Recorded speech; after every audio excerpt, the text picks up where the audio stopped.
My name is Misbah Awan, and I'm a second-year mentee at Girls Right Now. Recently, I wrote a memoir called Undercover Hijabi.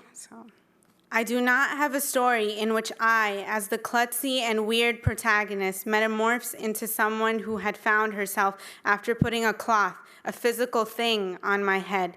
All I remember is that I have always connected with the hijab on more than a physical level, and while many of my peers pledged to say no to drugs, I closed my eyes and held tightly on to the promise that I will start wearing the hijab in the 6th grade permanently, despite my mother's exaggerated stories about how you have to be careful from now on echoing in my ear.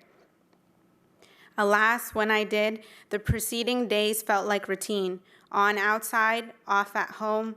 On outside, off at home. On, off, on, off. Repetitive movements in front of the mirror, ones I have memorized, yet this time it was different. Rather than purposely folding the fabric around my face and trying to perfectly align the pinning at the side, I stood up and walked towards the dresser to touch the person that stood before me. I hated how it had the boldness to dare mimic my every move. My cheeks were flushed, a red, rosy, burning color. My lips were pale. My hair, still wet, was bunched together in a bun, baby curls falling in the front of my face. Through witnessing my own becoming, I am better equipped than yesterday to know what I need to do in order to find tranquil in my life, and am more furiously outspoken in what I believe in.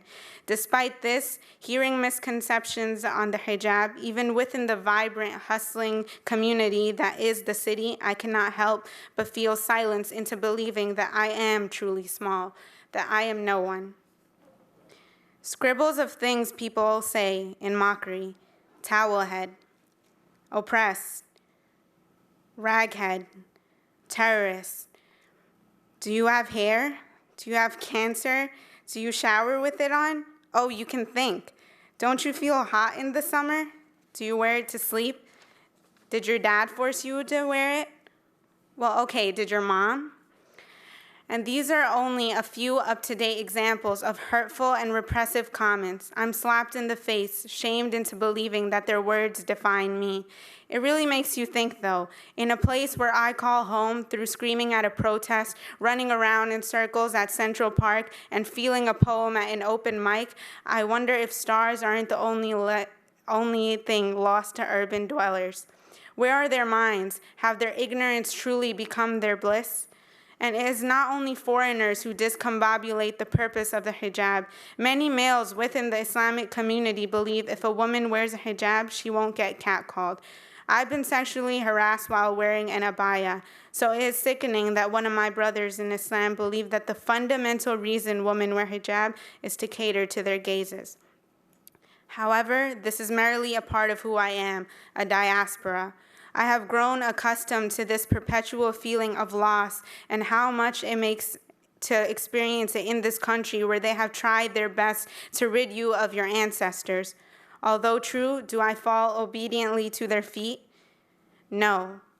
I will always uncover the gems behind the hijab for those who do not understand. I will write to them to make them understand. It's not some kind of super expensive leather outfit or those costumes worn on runaways. It is not a hat, but a veil Muslim women wear to cover their aura. To be honest, I've never seen anything like it in my life. It can easily change people's perspective of someone when she walks around with it on her head. I blink, and the image in the mirror copies. I reach for the purple scarf, and the image in the mirror copies. I smile, and I don't feel annoyed when the image of the mirror copies this time. Even in those moments when I am not, as a fiercely unapologetic brown Pakistani Muslim femme walking into the room, my presence is so loud and unyielding, as it should be. The hijab, although just a cloth on my head, cannot be taken away from me because it has become more of a spirit. The hijab is alive, and it has become a part of me, part of my personal revolution. Thank you.